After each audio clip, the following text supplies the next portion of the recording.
आप हमारा थंबनेल देख के समझ ही गए होंगे कि आज हम किस व्यक्ति के बारे में बात करने वाले हैं। तो चलिए शुरू करते हैं।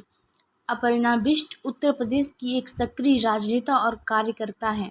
इसके अलावा उन्हें लोग पूर्व मुख्यमंत्री मुलायम सिंह यादव की बहू और प्रेजेंट मुख्यमंत्री योगी आदित्यनाथ की बहन के रूप में भी जानते हैं। अपर्णा जी का एक वीडियो सामने आया है, देखिए।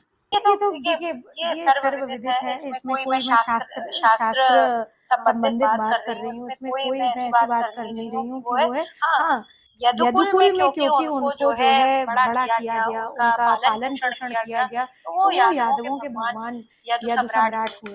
तो ऐसा नहीं है कि वो थे, परंतु थे वो देवकी और वासुदेव के पुत्र, जो कि क्षत्रिय समाज से थे। तो ये एक बहुत बड़ा वो इसमें कोई आपने देखा अपर्णा बिष्ट ने क्या बोला है। तो आइए हम एक एक लाइन को ध्यान से सुनते हैं, इन्होंने क्या बोला। यदुकुल में श्री कृष्ण का पालन पोषण किया गया, इसलिए उन्हें यादव सम्राट कहा जाता है। दूसरी बात, वे देवकी और वासुदेव के पुत्र थे, जो कि क्षत्रिय समाज से आते हैं। तीसरी बात, ये शास्त्र संबंधित बातें हैं, ये बीजेपी नेता के बयान हैं। तो वीडियो को ज़्यादा लंबा नहीं करना है, इसलिए हम तीनों लाइंस का उत्तर एक ही बार में देंगे। पहले तो उन्होंने शास्त्रों का नाम लिया है, तो हम शास्त्रों के जरिए ही जवाब देंगे। इनके बोलने का मतलब है कि उनका जन्म देवकी और वासुदेव से हुआ, जो कि क्षत्रिय समाज से थे, और उनका पालन पोषण यदुवंश में हुआ, नंद बाबा और यशोदा के यहाँ, जो कि यदुवंशी थे।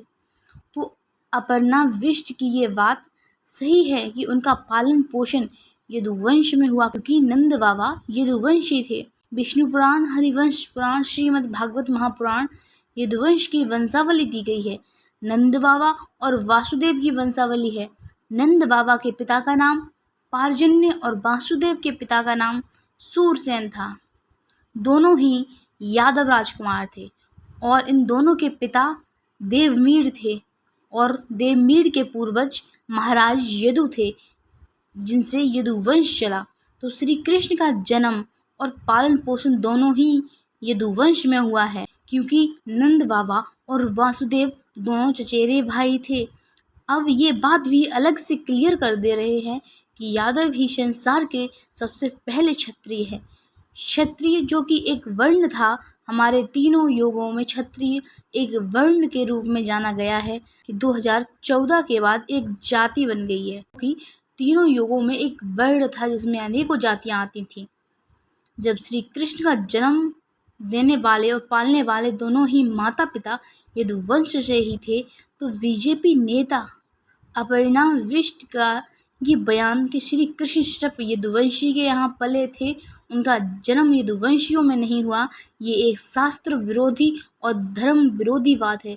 क्योंकि बीजेपी हमेशा से धर्म के नाम से आगे बढ़ी है, तो उनकी नेता अपर्णा बिष्ट को इतना ज्ञात होना आवश्यक है कि श्री कृष्ण यदुवंशी थे। अगर उनको ये नहीं पता है, तो ये तो बीजेपी के लिए एक मजाक से ज़्यादा और कुछ नहीं है। अगर बीजेपी हिंदू समाज और भारतीय इतिहास को अच्छे से ध्यान में रखे, तो वो अपने कार्यकर्ता को समझा सकती है। तो इसी बात को यहीं पे ख़त्म करते हैं। हमारे YT चैनल यदुकुल कन्या शो को अभी सब्सक्राइब करें और भारतीय हिस्ट्री और यदुवंश से जुड़े रोचक तथ्यों को जानें। धन्यवाद। जय श्री अहिर, जय दादा श्री कृष्ण।